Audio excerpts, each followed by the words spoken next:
Hello, may adlaw mga amiga na lang ko i-share no panghitabo ni ganinang kadlawon. I-share lang nako ni kay nabalaka na gyud in taon ko no. Tungod man gud ni sa amo ang kaning bintana ba nanitra ang mong gitaplak. And then nakuratan mi kagabi kan ganinang kadlawon kay alas 12 nilagubo siya ba ni murag ni hampak. So nakurat mi nakamata mi. So paglili na mo hinsutoy og dagan no mi kabalo kung kinsa to basta lalaki siya. And then ang among bintana is netra man so nagisi siya. So among gibalik og kuan. Ayo na magbalik among gipanday.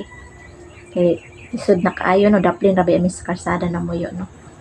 Ang katingalahan lang dyan ako mga amiga no ngano man dyan dire man dyan sa mo ang gipuy-an or among gitukuran nga balay dire man dyan nganong ninato man dyan no nganong ng kalitra mag-abot tong tughanap to niya kalitrag panghapak ba nagtuo ko na ay nangahulog or na mga nahulog na butang ba sa dihang bintana di ay nagisi. Paminaw na ko gisumbag or gisagpa kay nagisi gid mo ang net.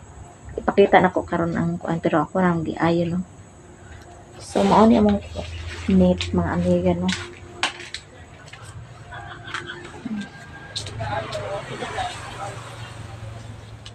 Kaya mga amiga mo ni siya nga net oh.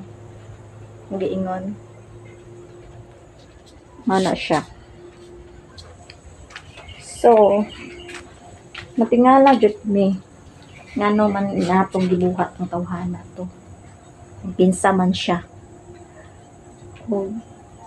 kung nasuya siya wa man siya kasuya sa mua kay namuyo ra gani migdapling karsada no wala gani kaugalingon nya diri pa siya magsamok-samok daghan na gani tagi problema sa atong pamuyo magdungag-dungag pagyud siya susunod mag-inana pa siya na dadyo report na mahitabo or nadyo mahitabo masakpan ra gyapon na siya. So mga amiga di gyud ta magpasagad og kuan sa tong panimalay. Mao lang to mga amiga balaka lang jud ko mga amiga no kay sa kadagandagan balay diri ang anong natimingan man among aso na jud siya kasuko. Ibuhat to niya og kinsa man siya. Unsay kasuko niya sa mua, unsay kasuko niya wala man may gibuhat na utan ko kinsa man siya. Nagabalaka lang jud ko mga amiga mo nag-share lang ko dire. So maro ta mga amiga.